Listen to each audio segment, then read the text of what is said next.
Okay, hey, welcome everybody. My name is Alex Barker. I'm the founder of the Happy Farm D. Really excited to have you here with us tonight. It's got a full house. We're already at 98, 99, and now 100. So thank you for coming in live. If you're seeing this recorded, everything should be here, so don't worry. We should be good to go. And of course, if you have questions, feel free to write them in the chat. I'll try to save them. I'll be supporting Deep kind of on the back end with things. So feel free to write them in the chat. Make sure that you don't forget. So quick introduction. What is the Happy Farm D? Deep, Alex, what do we do? We essentially are career coaches that just focus on pharmacists. We are pharmacists and we love helping pharmacists get into jobs that they love. Why this is important is today, I don't know if you guys have seen these messages, but a lot of people right now are under the impression that you have to get things like certifications, more degrees, and even fellowships to get into pharma. And we want to bust up that myth. And we want to share with you some stories of pharmacists that have made that transition.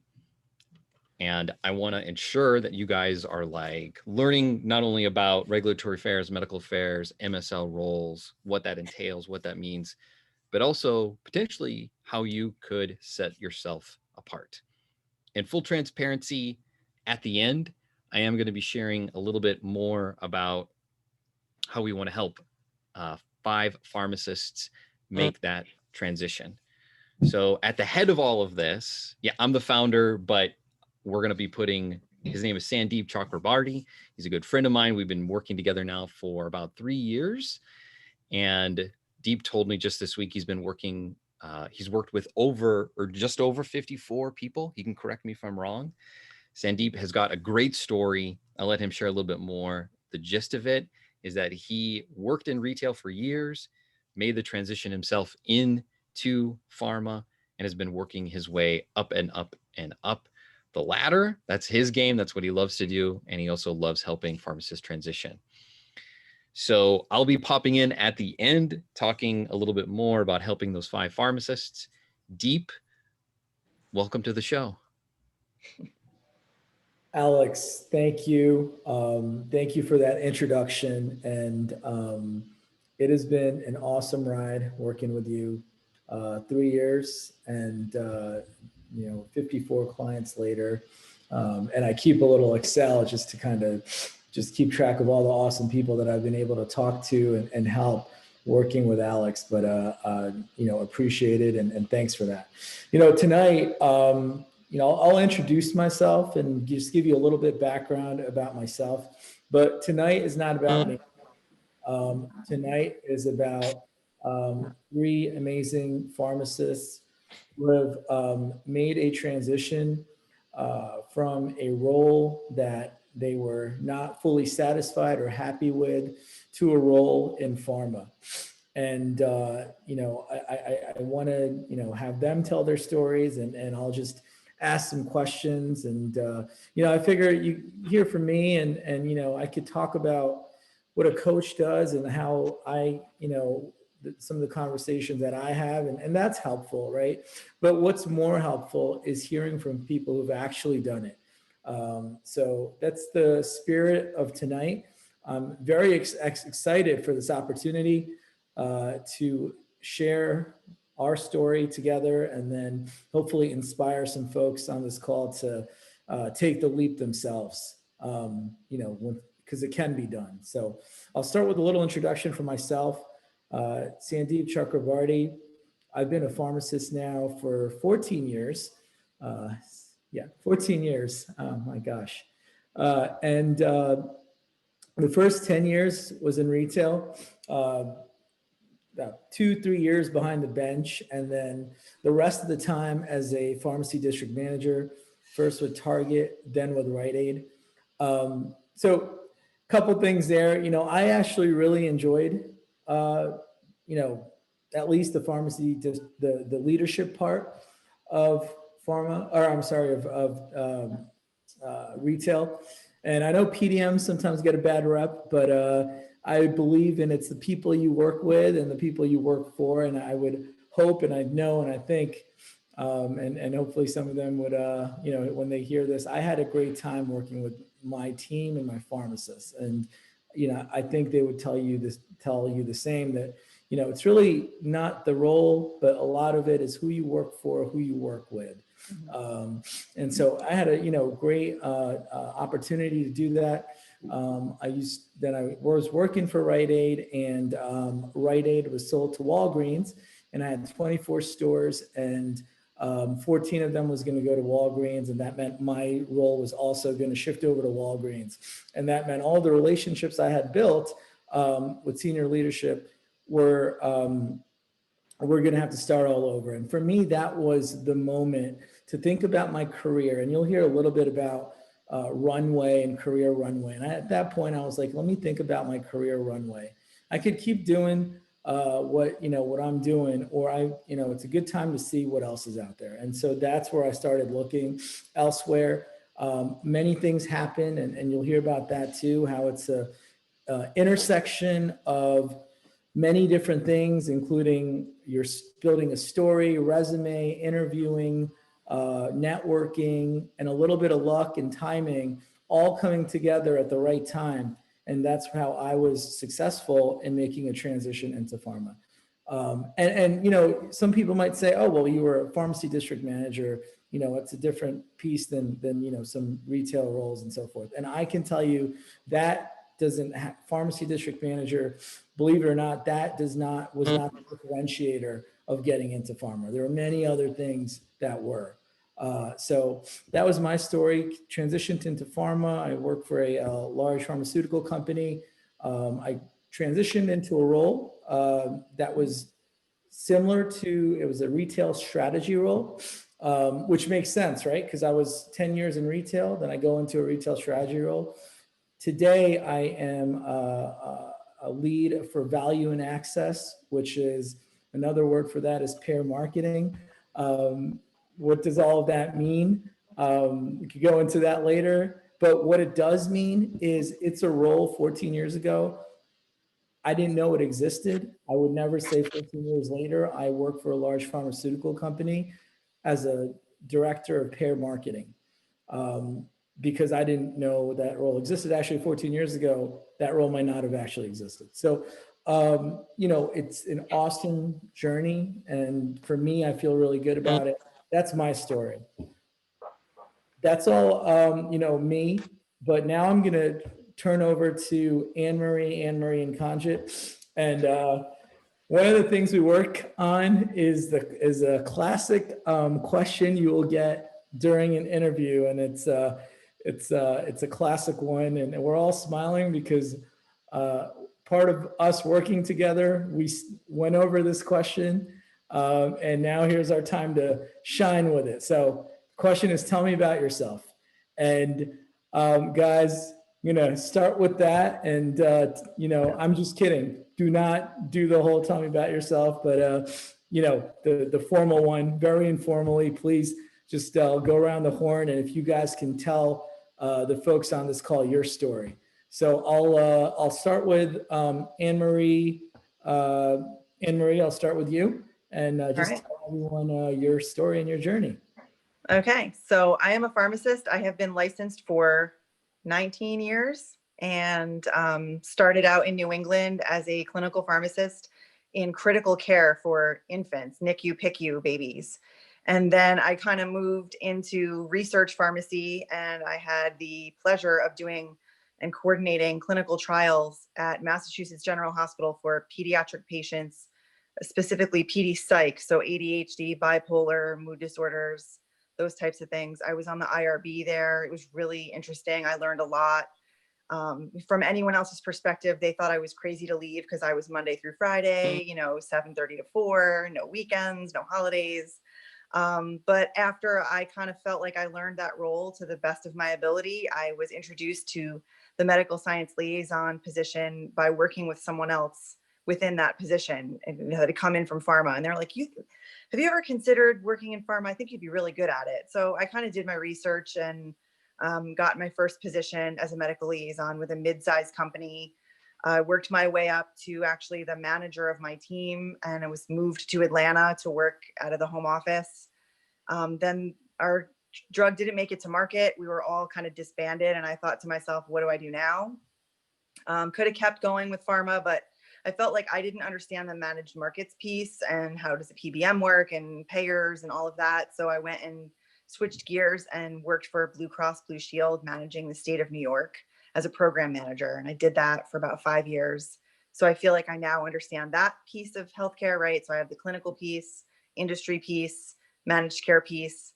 And then that position was also kind of done away with, and they moved it to more of an MBA role rather than a PharmD clinical role. So I saw that coming, and I thought, what do I want to do with myself? You know, you were talking about that before, like your career momentum and what do you want to do? And I was given the opportunity to buy an independent pharmacy. So I was like, why not? Always wanted to own my own business. This is my chance and I'm going to do it. And I did that for about 9 years. And I mean, as all of you know, for those of you working in retail, this is not for the faint of heart. I didn't really enjoy the business aspect of it. I missed being a clinician and having more control over things, where when you're in an independent pharmacy setting, everybody is dictating what you can do. And a little stifling, and reimbursements weren't so great. So I kind of knew that I had like a year to plan my exit. And rather than kind of reinvent the wheel and try to throw my resume out there, which hadn't been looked at in 9 years, I thought I really need someone to help me do this. And I know I want to go back into pharma because looking back on it, that was the job I had the most passion for and feel like I can excel the longer term in my career now. It's like my second half of my career, I call it. So I reached out and found out about the Happy PharmD, and I cannot say enough good things about it. I sound like a commercial. We were joking before this call, but it was the best thing I ever did. And I got a position now as a senior MSL. They took all of my experience, even though it was, you know, over 10 years ago, took that into account, as well as my therapeutic training and, you know, clinical abilities and business acumen that I have to bring to the table. And I wasn't just hired as an entry level ML. I was brought in as a senior MSL, and I'm very passionate about what I'm doing. I started February 1st, and I don't look back at all. It's like I just slipped right into it, and I just feel so part of my team, and I absolutely love every day going to work and having a really good work-life balance. Anne-Marie, thank you for sharing. You know, I was going to save that runway point for a little bit later, but I'll say it. I'll say it now. You know, I think what your story makes me think about is our careers are long, right? They are. Right. Like your next job, unless you guys have a 2-year retirement plan or a 5-year retirement plan, if you do, please reach out to me, and you know I'm open to coaching as well to how you're doing that.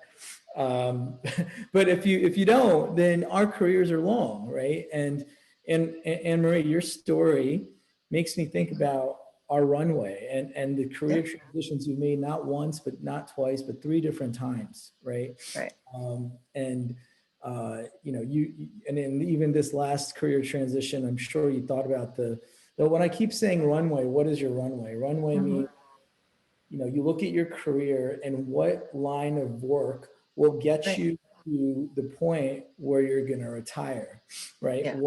What jobs in between from today till retirement will you hold, right? And that's your runway. And you got to think about that, right? Is how am I going to get to the finish line? People's finish line is different, but you got to fill up that space. Anne-Marie, I'm just going to back to you real quick, you know, just thoughts about that and the different transitions you've had in runway.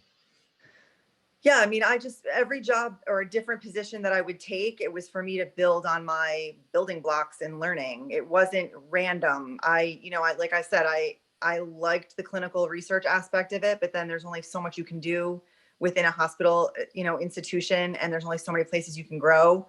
So I figured I had more potential to grow and continue what I loved, which is relationship building and research on the pharma side. But then I felt, okay, well, I'm missing understanding how payers fit into this. So if I'm going to now take this opportunity, let me go and try to get into that realm so I can learn that part of it.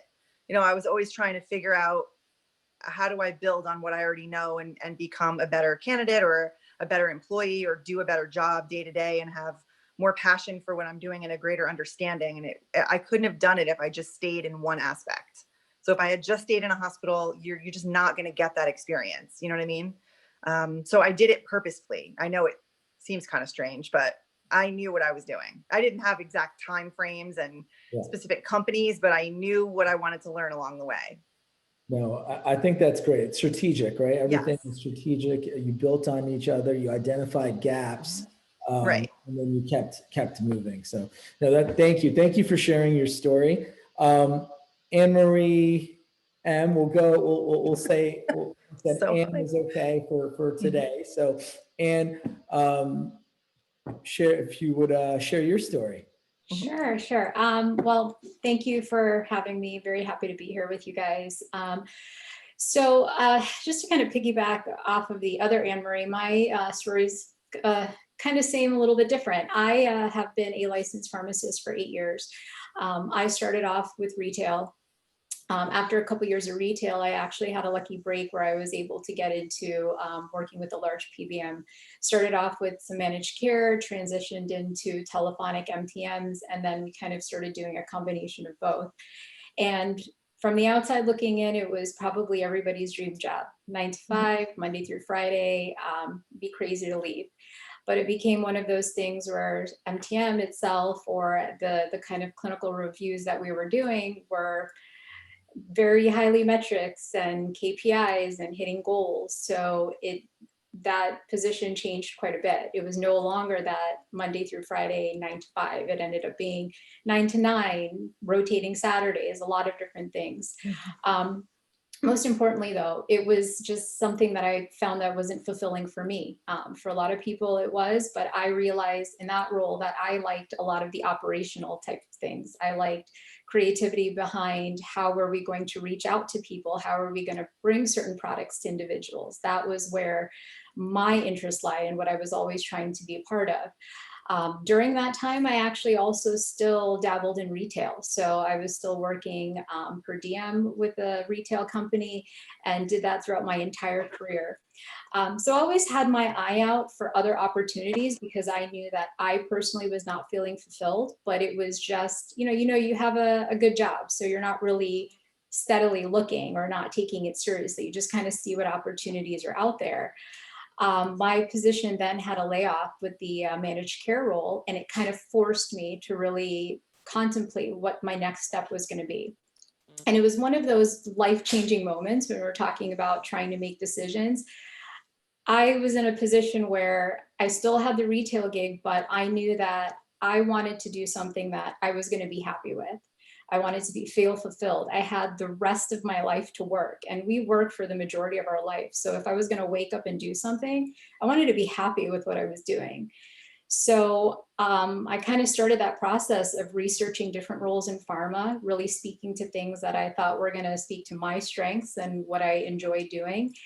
And now I actually was able to make the transition into strategic market access and intelligence. And essentially what I do is taking all of the knowledge that I've had from the PBM and the payer side, from the retail sector, and figuring out how to develop content and develop ways to bring a drug to market and basically keep it there. So I work as part of a consulting team that makes that happen. Awesome. Thank you for sharing. And I'm going to say Anne Marie, and if I need to say Anne, then I'll say Anne, just so we know. But otherwise, no. Thank you for sharing that story. Something that comes to mind is you mentioned that at a point you were laid off, right? What was that like? Like, what was that moment in time, and what did you do to, just if you could just elaborate on kind of what was your thought processes and what did you do at that time? Absolutely. So when it happens, it's nobody ever plans for it. You don't expect it. So at that moment, it's devastating, even if you're not happy in your job or in your role. And I really wasn't, but it's devastating to wake up and feel like you really are not, you don't know what you're going to do the next day. You don't know, you're not really having a reason to get dressed after a certain point.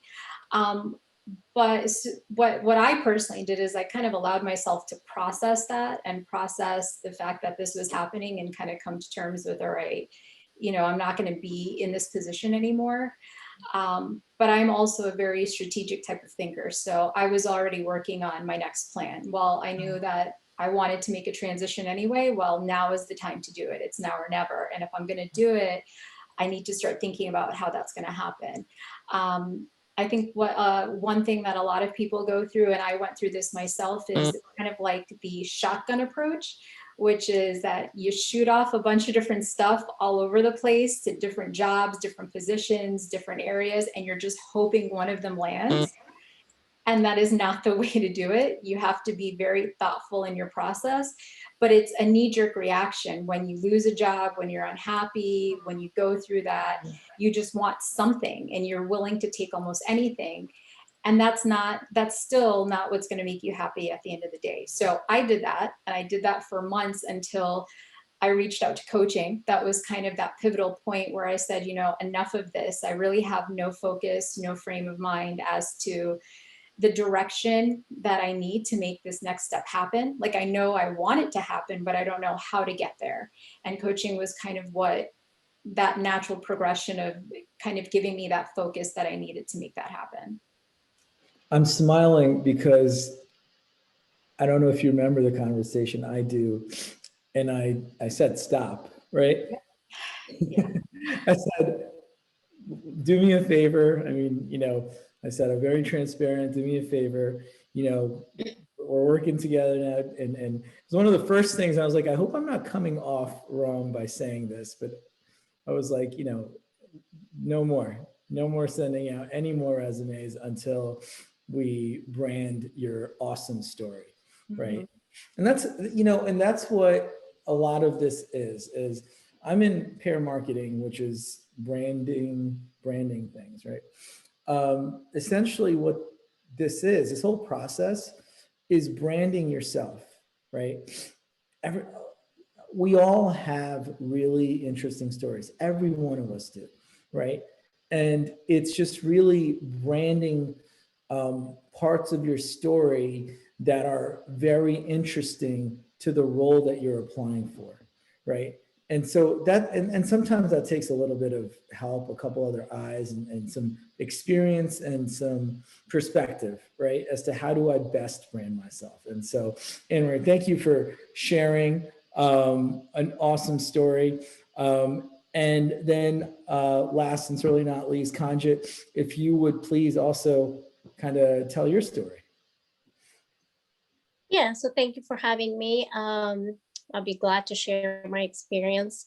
So I'm a pharmacist, been a pharmacist for 16 years now. And all of my experiences actually was in retail before I started looking for something. So I started off as a staff pharmacist, was a pharmacy manager for a couple of years. And then I switched retail pharmacy. So I started off as a staff pharmacist again. And I stayed as a staff pharmacist. And I knew that I didn't want to be a pharmacy manager anymore. I had no interest. So I knew that, my advancement in career is not going to be in retail. But then what really changed is when I started having a family, it wasn't around my family nights and weekends. Really 50% of the time I wasn't home. So I knew I didn't want to be in that situation anymore. I needed to make some changes. But I didn't know how to get started. You always think about making those changes, but I didn't believe that after being in retail for like 14 years, I could make that switch to something else. Who's going to look at my resume? All I have to provide is experience just from retail. So that was something that I didn't have confidence in. And, a friend of mine made the switch around the time that I was thinking about making a switch. So that was an encouragement that a change is possible. Mm-hmm. So I started doing some research online, and I came across the Happy Farm D, and also Alex's book, Indispensable. And once I listened to that audiobook, I believed that change was possible. Um, that was really the one thing that hit home was, okay, the belief that change is possible. So once I was convinced that I could make the change, and I was dedicated to do the work that's needed to make that change. But I didn't know what to switch to, what is out there for pharmacists. So I had to do some research on that. It's a lot of doing online research.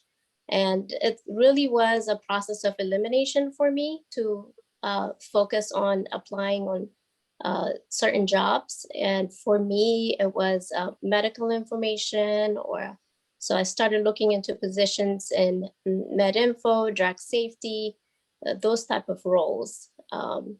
So that's kind of how my progress was from retail to MedInfo. Awesome. And I think that story, I'm sure resonates with many on the line as well, and let's, I'm going to stick with you and kind of ask you a couple things, right? And you made a transition from retail. How did you make that decision, right?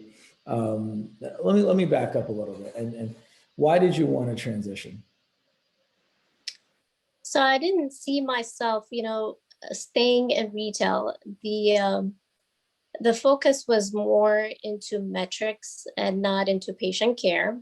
So I wasn't satisfied in that aspect of it. And really, the physical demand of retail pharmacy, I knew I couldn't keep doing this forever.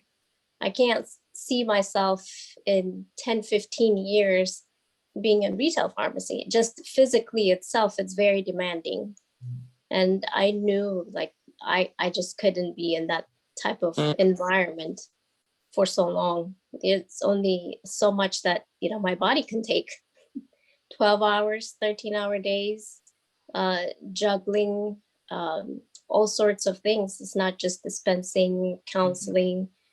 There's immunizations. There's just so many different things that you got to juggle. So I really didn't think that was a good fit for me. Yeah, and I speak to many people, and it's not, I know it's easy to pick on retail, but I think Anne said this too, right? Yes, retail, but it's not just retail, right? It could be any role that you're in. And one of you guys used the word fulfillment, right? You could, at the end of the day, that's what I've heard a lot is just, I'm not fulfilled, I'm not satisfied about something, right? And it's either the long 14-hour days or, I've had clients, directors of hospital pharmacies, really very, substantial type roles. And they weren't fulfilled. You know why? Because they were working very long hours and they wouldn't get home in time to spend time with their kids, right? And what they were looking for is to be closer to home. And they had so much success amongst the company they were in that they hadn't had to brand themselves, which is essentially this process I'm going to kind of refer to it as. They hadn't had to brand themselves for pretty much a very long part of their career. And they needed some help on how to brand themselves, right? So at the end of the day, what I hear over and over again, and Kanja, you hit on this, fulfillment for you wasn't there. Anne Marie and Anne Marie, I heard the same from you guys, right? Whatever that fulfillment means, it wasn't there. But I do have a question, right? And I hear that a lot, right? Like, I'm not happy, but what, and this is for any of you guys, and please jump in. A lot of people aren't happy, right? Or they're kind of happy, or they're just kind of okay, just going around, right? But there's the point in time where you say, I'm not going to take it anymore, right? Like, I am not just going to be okay being okay. or I'm not going to be okay being unhappy. So my question to you guys is, what was that point? What was that point? And how did you make that decision that, I'm not going to be okay being okay? And a second part to that is, how did coaching help reinforce that after you made that point? So anybody that, wants to take that.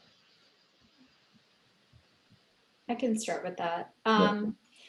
So for me, it was twofold. As I mentioned, for when I was working with the PBM or the managed care role, it was knowing that there was just probably that one day where I was pushed to work on a Saturday and met no metrics and no goals. Did not speak to one person. An 8-hour Saturday that I was voluntold that I needed to be part of.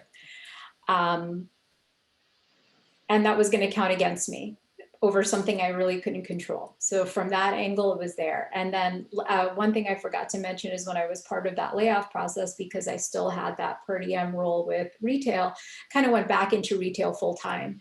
And it was back into that retail full-time grind, 40 hours a week. And there were just so many days that I was going home, almost feeling like, tears in my eyes. And I just could not continue every day that I was going to work crying on the way home, or just feeling so down, knowing that you're doing everything that you could for patients and they either didn't appreciate it or they blamed you for all the things that were wrong, or whatever the case may be. Everything was your fault.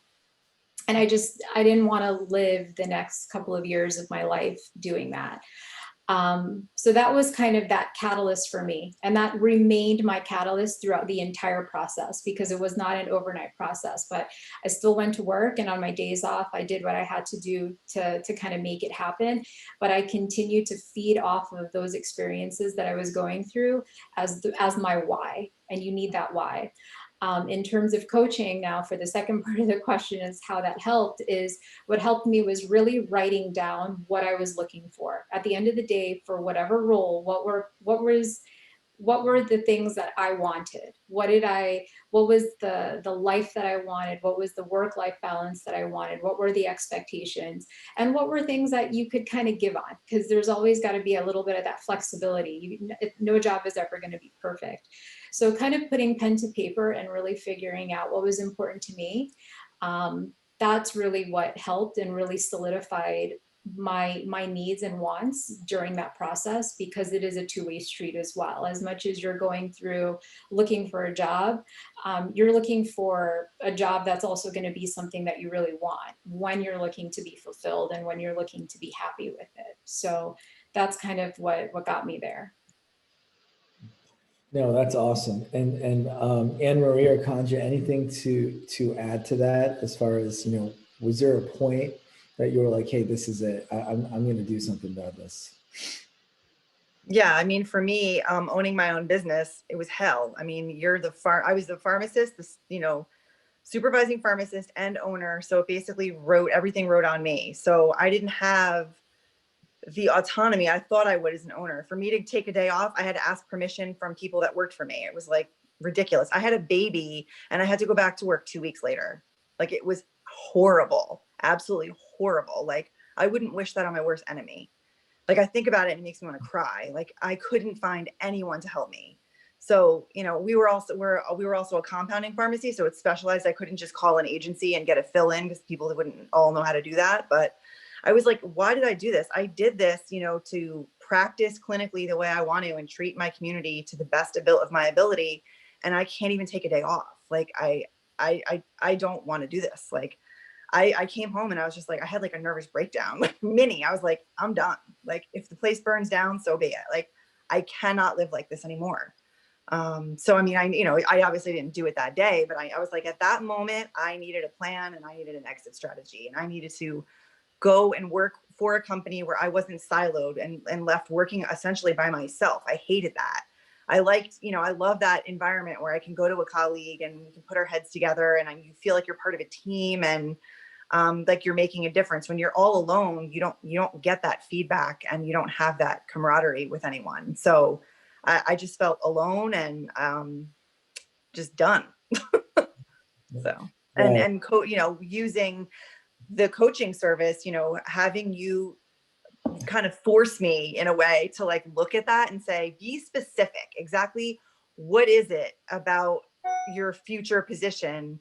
Lay it out there. Is it time with your family? Is it going on? Like all of those specific things, instead of just giving them a generalization, really made me have the ability to, when I was looking at job openings, pick companies that aligned with my goals, my personal life.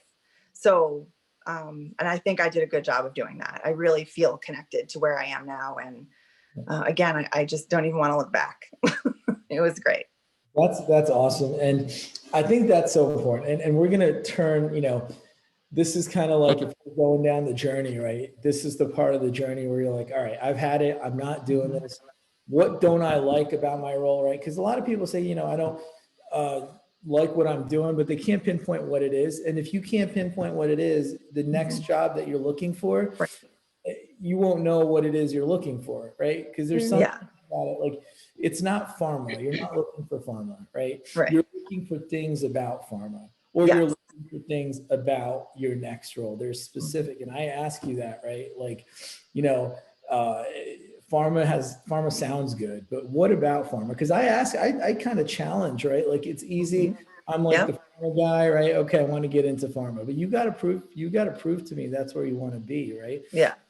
Because what about it is what appeals to you, and part of that answer is doing some research and finding out about it. But yeah, and that's not just pharma, any role, right? Like what don't you like about today that you would want to change, and does this new role have those things, right? That's the name of the game. So no, thank you for sharing. So all right, so now comes a good part. Like people want to know, oh, cool, I get it. I don't want to be, let's say I'm not happy, or I'm not okay being okay. Here comes the transition, right? I've made the decision. I'm going to jump. I'm going to use a coach. I'm there. I'm at that point where I'm going to, make that move.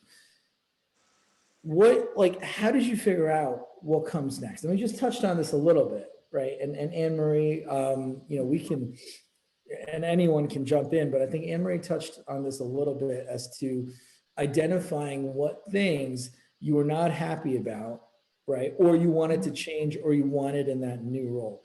That's cool, because that's the parts that I want in my next job. But what job has those parts, right? Right. Yeah. So any of you guys, what was the process, right, to find the next role? And in your case is pharma. How did you find the job that you're in today in pharma? And anyone can start. Anne or Conjure, Conjure, I guess. Yeah. Let me know. I think if you want to start this one off. Yeah. So like I said before, I really didn't know what to transition into. So I had to do a lot of reading, and as I'm reading, I'm making a list of what other career options that I have. Right. And it's by process of elimination. Is this a good fit for me? Is this what I'm gonna like? And also, connecting with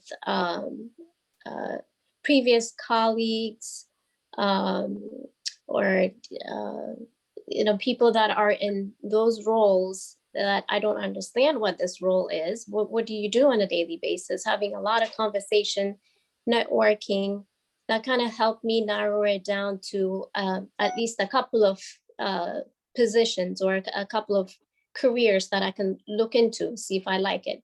And sometimes it was really hard, because no matter how much you talk about it or you read about it, sometimes it's actually hard to grasp what exactly that you do on a daily basis until you start doing it yourself.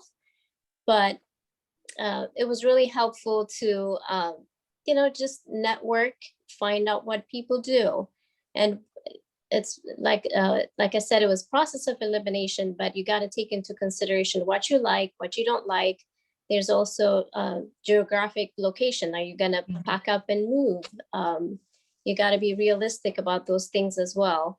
So once that part was done and I narrowed it down to in the medical affairs type of positions, the next step was to work on the resume, right?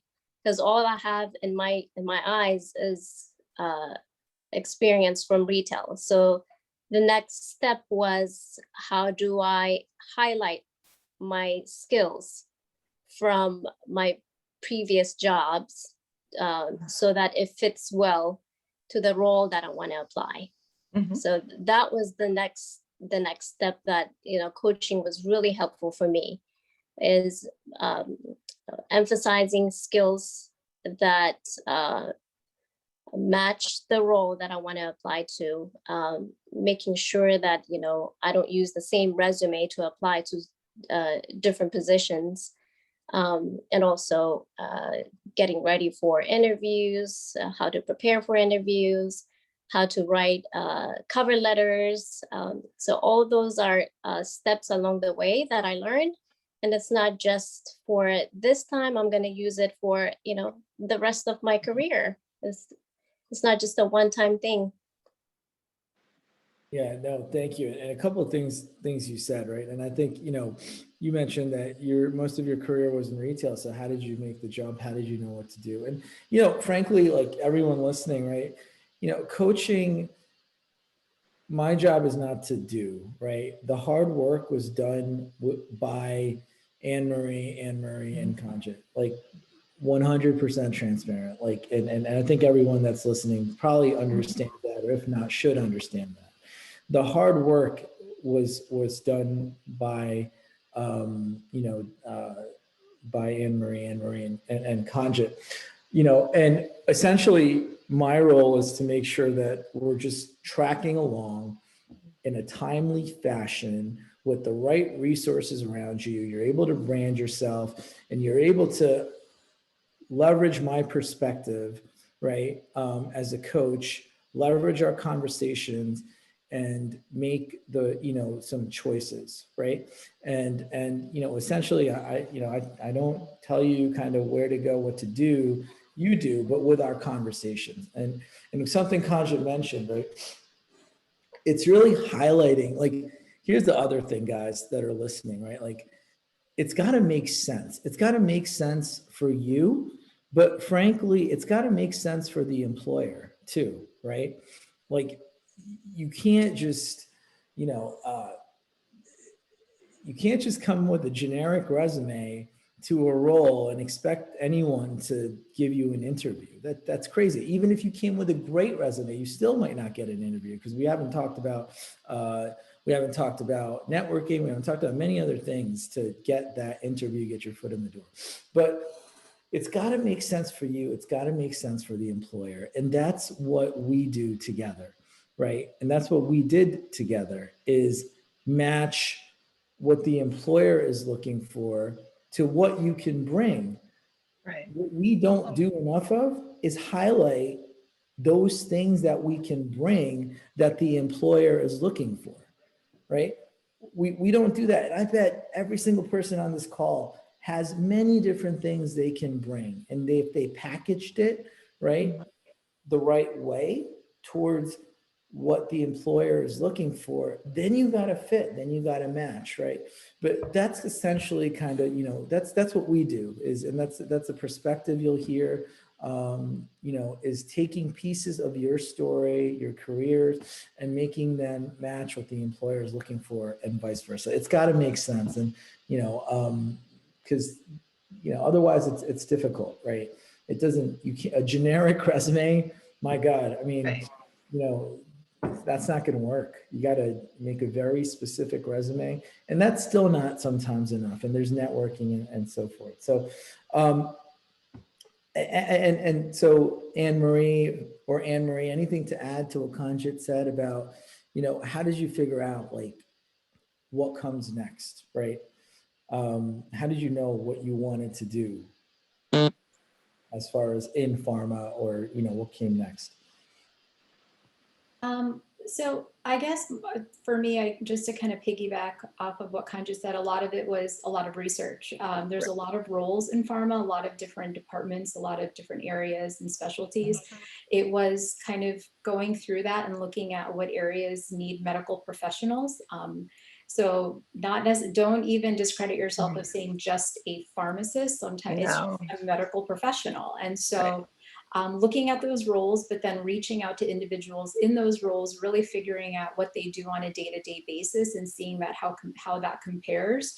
And then really looking at the skill set that you have. So like Sandeep and all of us have said, you always have this mentality or this mindset that you are the dispensing pharmacist of record. But as a pharmacist, you're so much more than that. I mean, you're a clinician, you have a doctorate, play to the fact that you know how to do DURs, that you are specialists when it comes to insurance, you are project managers, you are schedulers, you are everything to make that pharmacy run. Nobody knows better how to triage, how to manage emergencies, how to work with somebody missing and how to delegate tasks. You dig deep and really explore those strengths and highlight those strengths. So that way your resume does not look generic. And those are the skill sets that a lot of times we don't necessarily think about because we're thinking about the metrics and all of these other things that we're really quick with, but it's the other things that are so important that we forget about. And those are those little things that are going to make a difference in pharma. So really speaking to that, you're doing it. I mean, you make it happen in retail. So you just got to make sure they know you make it happen. I'm like getting pumped up listening to you. Yeah. Like, yes, right? Like you're leading teams every single day if you're in retail. Right. In hospital, you're leading teams. I can tell you, that skill set of leading teams is a very much desired aspect in pharma because there's very few people leaders. There's more individual contributors in pharma. And so, whether you're leading a technician or you're working in a collaborative team in the hospital or whatever it is, like you're doing that. You're doing everything that Anne-Marie said. There's so many elements of your job every single day. And if you take time to pause to dissect and break it all down, it's crazy. You're doing DURs, drug safety. You're working with insurance companies, managed care. You're working on clinical problems and CMRs. MedInfo, MSL, clinical research, right? There's pieces of everything you're doing that has a correlated role in pharma. The trick is to find what piece and what role, right? And that's what, hopefully our work together has helped you guys do and lend to. I want to, and I know we're coming up on time, so I want to talk about one other thing. A lot of people are like, all right, cool. I built this awesome resume. It's tailored, right? And I said that sometimes is still not enough, right? So what's the missing link? Okay, I have this resume, right? I feel like it's really good and it's tailored and I send it in and I don't get a response. Anyone jumping in or should I just give the answer? I hope we didn't, what do you guys think is the missing link thereafter? There's no right answer here. You sent it in. What else do you have to do? For me, it was the networking. I probably sent off, I don't know, hundreds of resumes. Each one was tailored, staying up late at night, making sure that I was using websites that kind of like tracked it and looked at the percentage from scanning the job post, scanning my resume, and making sure I hit like 80%. And I would get a rejection within 24 hours. So it's the networking piece that, if you're one of those lucky ones who can make it happen the other way, great. But almost everyone that I know and I've ever spoken to got a job through networking. That is how I landed my role as well. A lot of times it is about the timing essentially too, you know, you finding the right person at the right time, and it kind of all fits. But I think networking is more important than the rest of it. It's just making sure all those tools are ready to go when you have that person. So building up to that, you can't go to them empty-handed. You have to be prepared for that connection.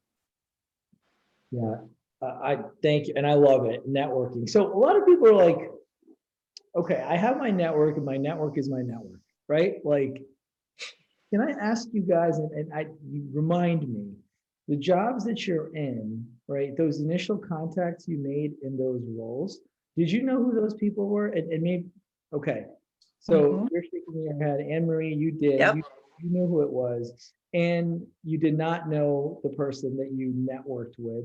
Kanjit, did you know who you were reaching out to? I did. I knew him before, yeah. Okay, so there's various answers, right? Like there's on LinkedIn, and I love LinkedIn, guys. So we talk about LinkedIn. It's an amazing tool if you know how to use it, the way it's intended to be used, right? On LinkedIn, there's primary connections, there's secondary connections, there's tertiary connections, but the bigger your primary network is, the exponentially bigger your secondary network is. And oftentimes where we play is not your primary network, because your primary network is your primary network. And if it happens to, you know, and I just see someone doesn't, you know, you don't know anyone in pharma. Well, you do now, so. Now you do, right? Now you You do know several people in pharma, so Yeah. do reach out. But, you know, your primary network is your primary network, and you know who you know, right? And maybe you know somebody in pharma, maybe someone can help you, but that's not where we play. Where I play is your secondary network. And the purpose of your primary network is to exponentially grow your secondary network. And what majority of my clients do is they reach out to people they don't know, leveraging their primary network, right? Maybe sometimes your primary network will get you there, but your secondary network, on how you leverage your primary network, is the key to, oftentimes the key to getting that role that you want, right? And we can talk a lot more about that, but I just want you guys to think about that, right? Like every time you grow your primary network, you're exponentially growing your secondary network. So that, you know, and anyone else, I mean, around networking, any thoughts around networking? How did you network? What was kind of like the breakthrough for you guys? And I think this is a good place to kind of bring it all full circle. You didn't like it, you know, you figured out what you wanted to do through research and conversations and so forth. You built a resume, you matched your experiences to the jobs, and then sometimes that was enough. And then you started networking. What was each of your kind of breakthrough moment? And I think that's a good place to kind of go, and then we'll have some closing thoughts. So what was the breakthrough for each of you?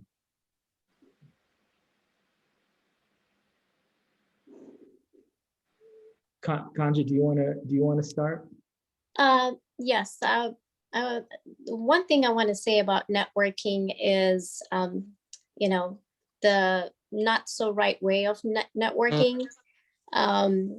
You know, you don't reach out to somebody that you don't know is to see if they could refer you, or if they could hand in your resume to a hiring manager. I mean, you don't do that. No one is gonna, they don't know you, they're not gonna hand your resume to a hiring manager.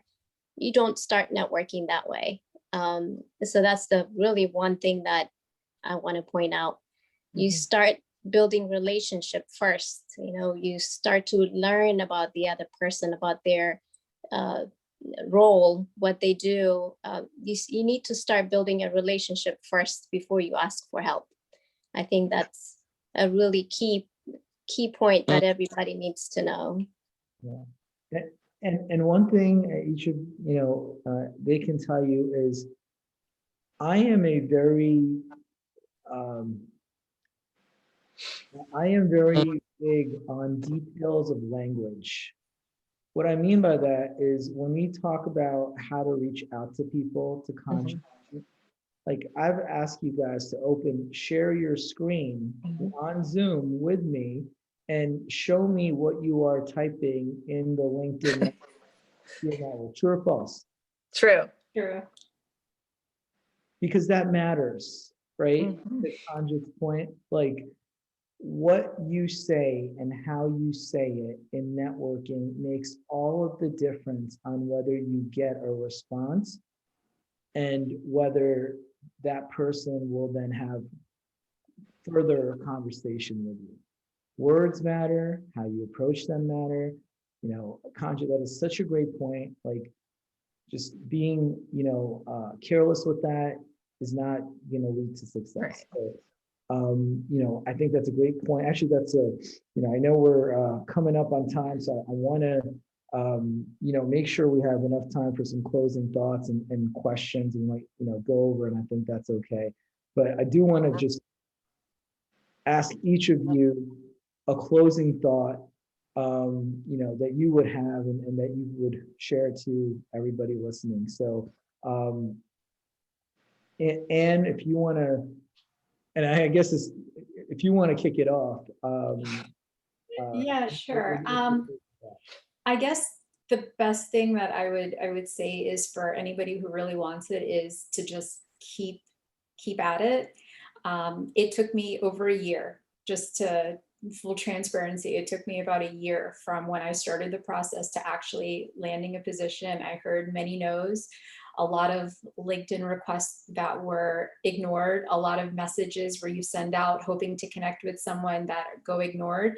And you can hear 100 no's, you just need that one yes. So if you want it bad enough, you have to find a way to make it happen and keep going and just keep pushing until you land that position. It will happen, but just don't give up if that's what you really want. Thank you. That's awesome. Kanja, a closing thought. So for my retail friends, well, what I would like to say is you can't look for a job on the days that you can't stand retail anymore, or on the days that you have a really bad day at retail. That's not the only day you look for a job. You have to really dedicate your time 100%. You really need to think of it as your other part-time job and give it 100% of your time, energy, effort. You really need to give it 100%. You just can't do this, every once in a while. That's awesome. I love that. I just hearing that from you, right? Like there's bad days and then sometimes there's good days. And you're like, oh, maybe this isn't so bad. Yeah. Right? Until the next bad day. Definitely. So yeah, I love that. Anne-Marie, closing thought.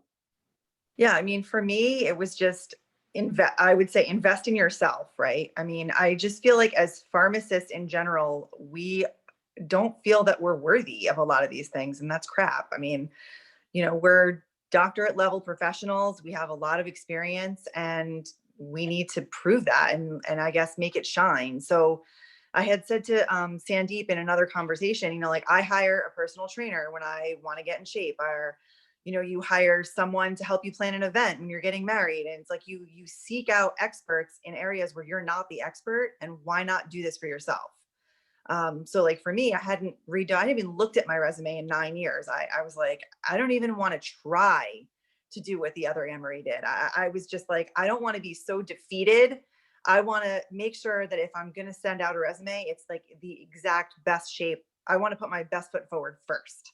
So to me, it was the best process of, working with Sandeep and the Happy PharmD team. And you really have to be willing to soul search, and you have to be willing to take the criticisms. Like not everything he said to me was like all, glorified. He was honest, and that's what I needed. So, but my biggest fear for him was that I wouldn't be able to go back into pharma because I had been out for so long. I didn't think that I would be accepted back. And he made me believe, and obviously I have proof that that's not the case at all. So tailoring your expertise and the things that you've done along the way, and making sure that you're finding the best fit for you as a company. You know, you're interviewing them as much as they're interviewing you. And you are, if you're leaving a situation that you're not happy in, make sure that you're making a good choice in terms of fit, because that's where your quality of life and your well-being are going to just shine. So that would be my best bet. But I would say, don't be fearful. If you're really ready, like, take the plunge and hire the experts, because you will get there so much faster. I think from the time that I signed my contract to the time I signed my job contract was like 3 or 4 months. So it went a lot faster than I expected. But I'm so happy, and I would recommend it to anyone. And if I ever change roles again, I will be back. Well, very much appreciate you guys and Yeah. conversation. It is awesome once again speaking to each of you, and reconnecting. And that's something I feel really good about. And Alex, I think we can take questions. Just for me, I take great pride in this, right? For me, it's personal, right? And I stay connected, right, through the process. As long as you want to, I'm not gonna bug you if you don't, want to. But I think there's various stories. Everybody's story is different. It's your individual story, and that's what's so great about this process. So I really appreciate you guys for coming on. I'm going to turn it back to Alex. Maybe we have some time for some questions, Alex. Hey everyone, I'm back. I turned my video back on. Good to see you. And it was awesome. There's a lot of love in the chat. And if you guys want to dig in there, check it out. We will be answering some questions here in just one moment. We've got some tough questions, and I'm excited to see how we respond to them.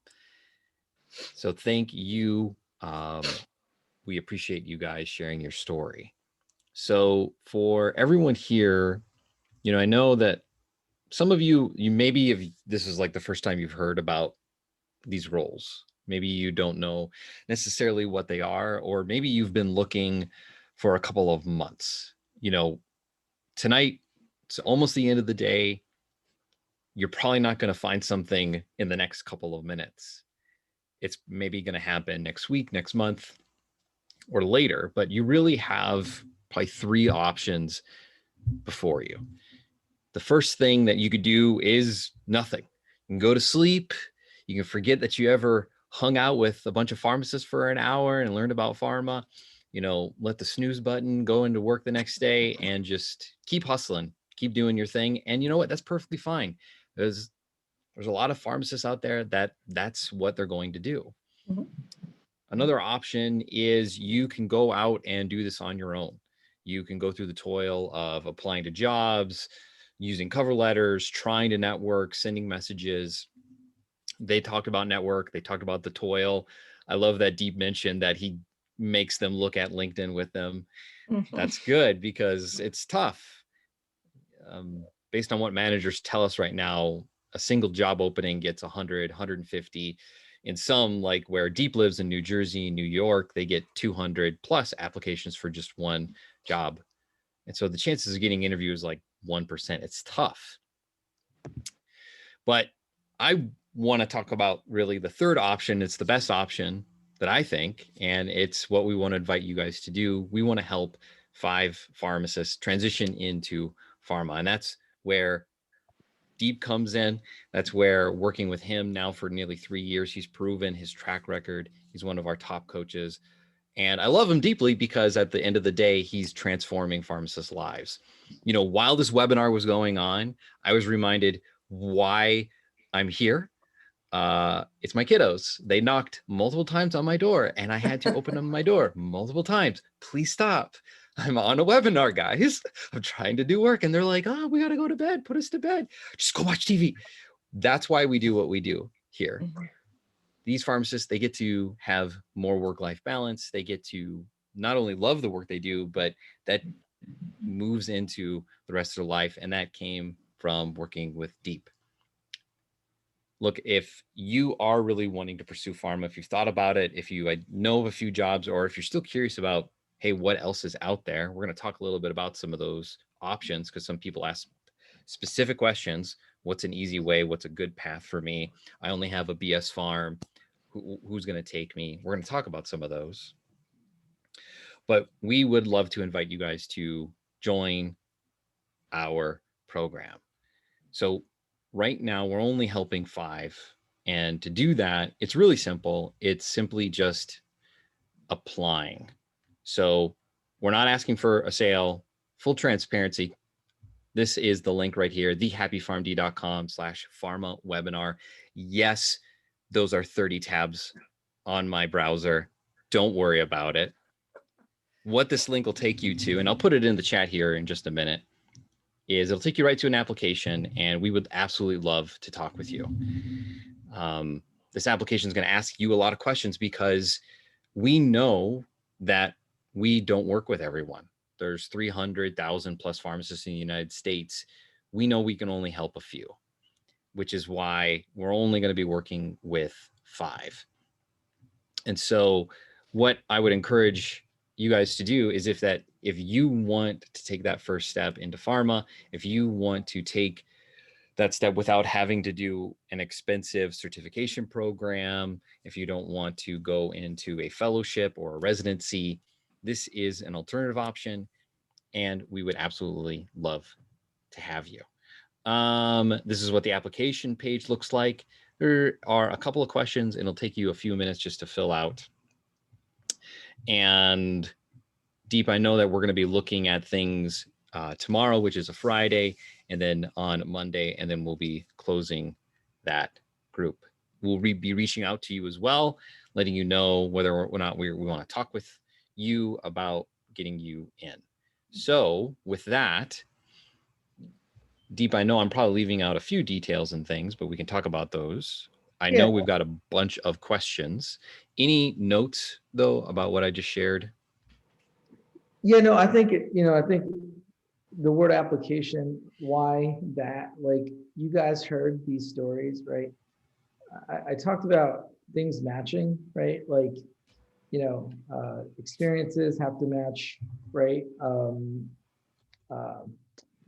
The jobs that are out there and so forth. So, I believe in being successful together.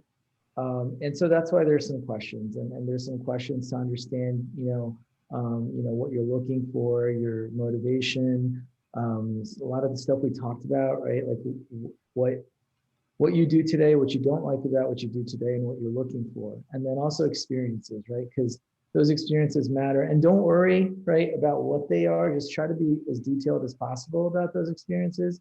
And so that we can kind of have a path and a plan when we kind of go through that. So that's why, it is that way. And the only other thing is, why 5 to start? I have a full-time job and bandwidth and so forth. So I'm excited about it, and I give my all to this. So starting with 5,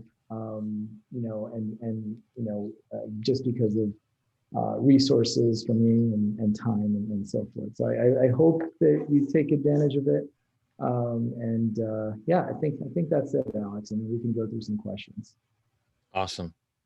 So for our roundtable, and of course, Deep, Terrence said he's got to jump off, but feeling better about next steps already. So that's to you guys. Thank you. A couple of people asked, Basma and Lana asked, what qualifications did you have to be accepted in your positions, especially for your research pharmacist role? And another question that's similar to this, is there any certifications that are required? Guys, jump in.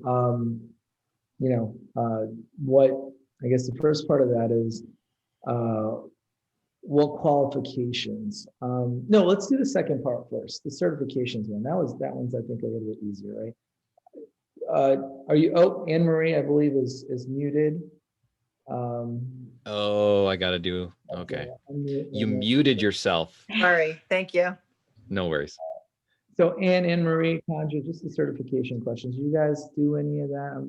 Remind me. No, No. so I didn't have any certifications, no residency, no additional training.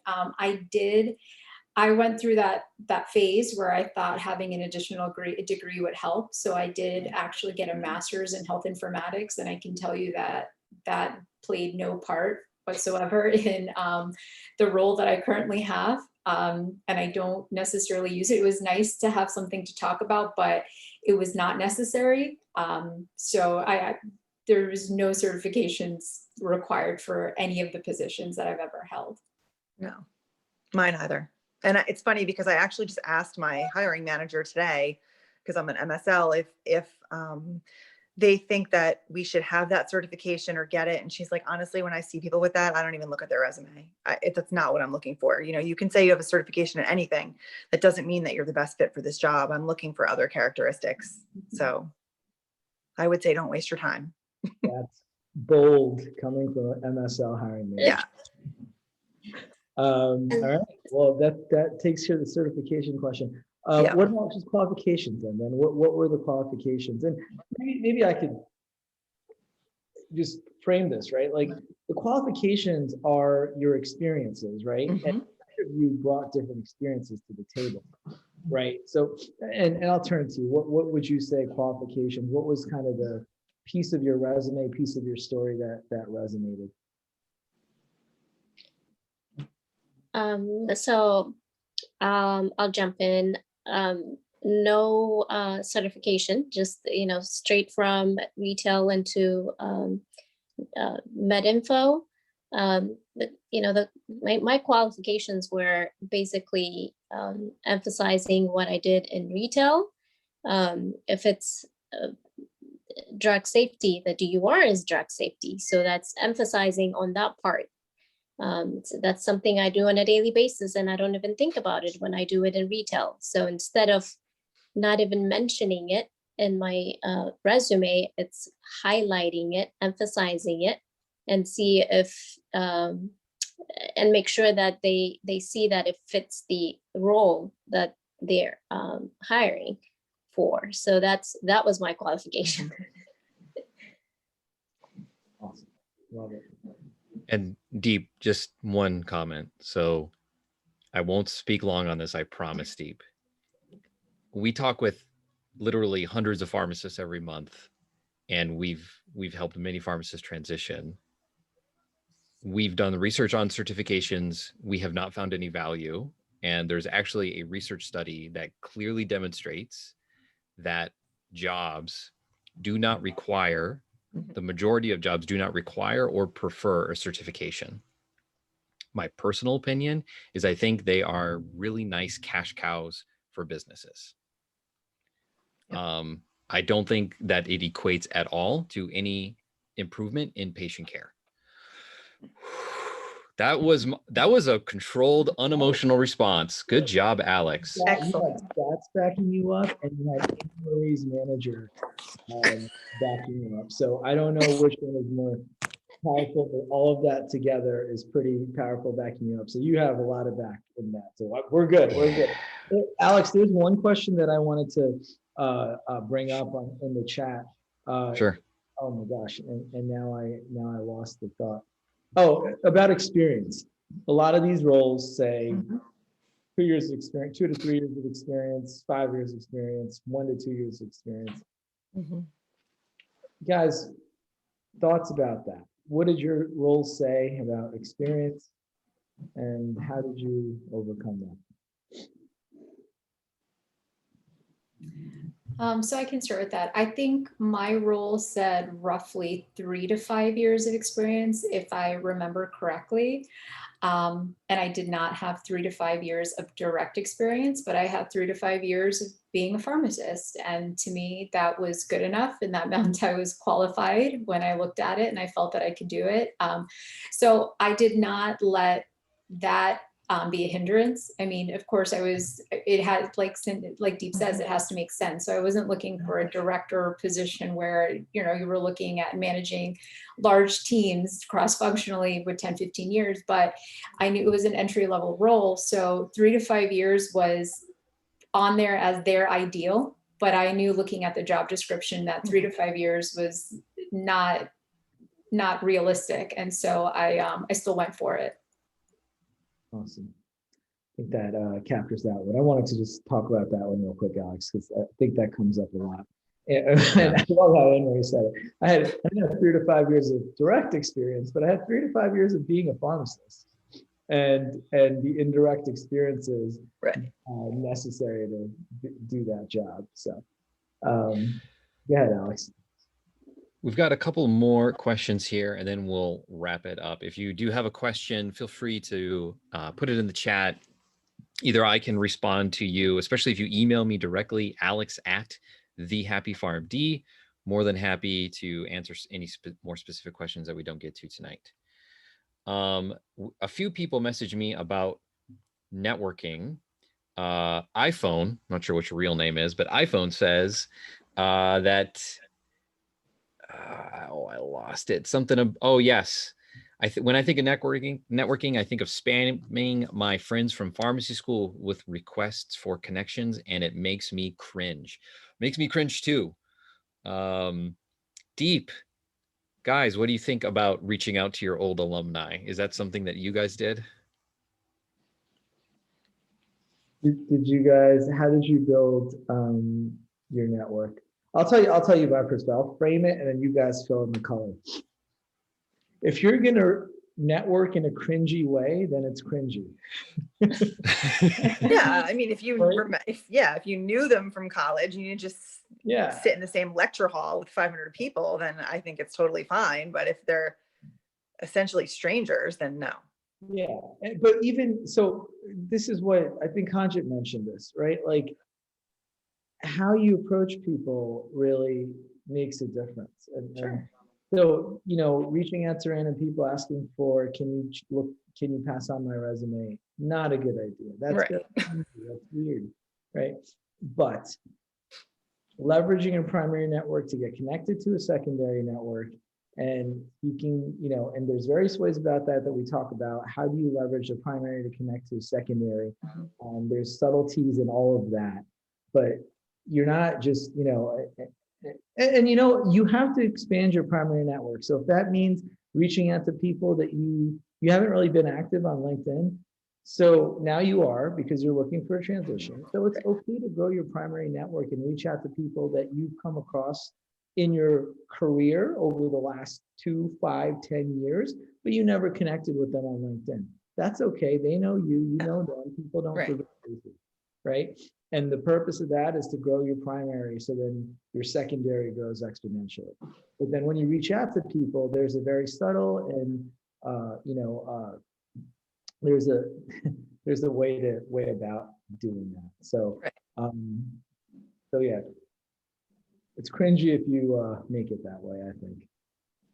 An interesting note, we base our program obviously on the pharmacy job market, but we also look heavily to career development research, which before starting this business, I had absolutely no idea existed. And what they have found over and over again, that the majority of jobs found through your network is not found from your direct network. So the people yet you know, but it's actually through people in your network that know people. So your second degree connections. So interesting tidbit based on research. So I think this will be the final question because it spans a few questions in the chat. The question is, what are jobs for BS Farms? I'm going to preemptively answer that. Deep, I'd love your insight as well. And then how do you start into those jobs? And so one of the easiest jobs that I know that's pharma, that doesn't care about your degree, is medical information. The question there is, can you communicate? Can you write? Can you do those things well?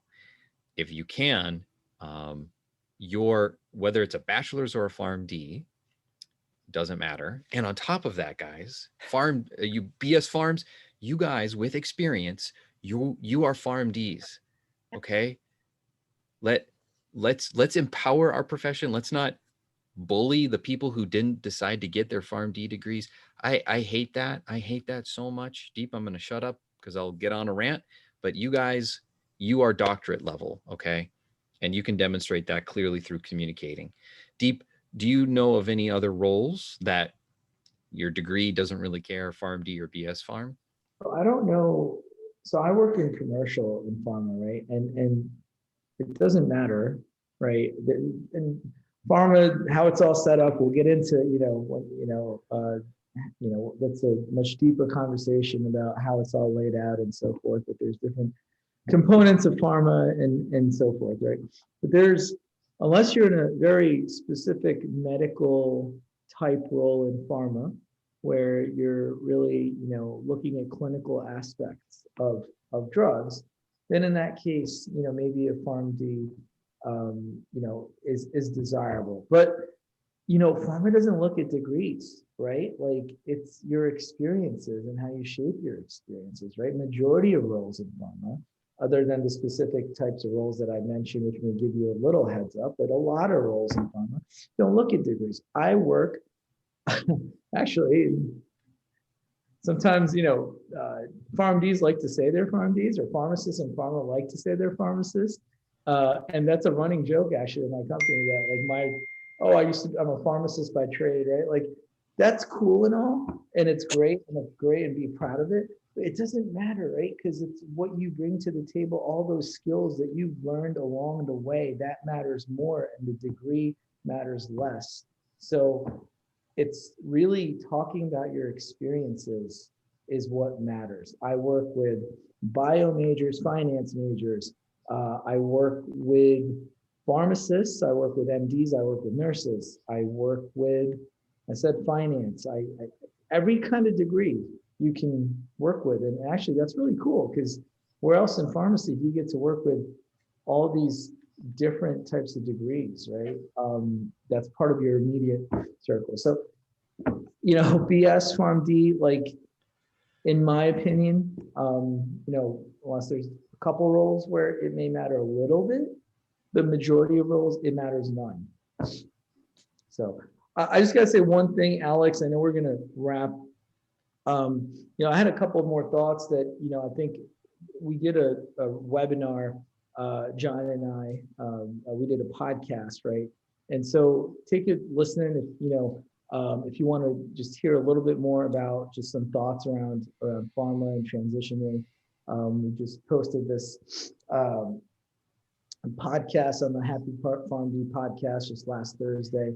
So you'll get some more insight there. But, I think, and maybe Alex, I'll turn it back to you for some closing thoughts. But my closing thought before I turn it back to you is, guys, I really believe in this, right? I wouldn't be doing this. And it takes a lot of belief in yourselves to get to the finish line, and know that you're going to have a partner that also believes in you and in this. So, Alex, I'll turn it back to you to, any closing thoughts, and we can go from there. Closing thoughts are, I'm happy that you guys are here. We're excited to help more pharmacists find jobs that they absolutely love. Henry asks, what's the name of your podcast? thehappypharmd.com. We'll send out an email tomorrow of this replay, as well as a link to that podcast episode. So no worries there. We already have Deep. It looks like 13 people have started it. 2 have finished the application. So we've got our work cut out for us. And if you didn't get that link before, we have a link right to the application, thehappypharmd.com/pharma webinar. That's this webinar. We would absolutely love to chat with you, talk with you about your pharmacy career, even if you think that you can't do this. I think most of the pharmacists here today have said things like that. I didn't think I could do that. But we've got a system that is all about helping you identify what makes you awesome and where in pharma, or even outside of that, where you could fit into your career. Thank you so much, everyone. And Or- final thought. Okay. All right, Deep. You got it. Okay. I'm sorry, I have to end on this. A huge, huge, huge thank you to Anne Marie, and Conjit. Really, from the bottom of my heart, thank you for taking time to share your stories. Means a lot to me, and I know the value that this conversation has had, and you guys have just started a lot of people on a journey by telling your story. So thank you. Absolutely. Thank you. Thank Thank you.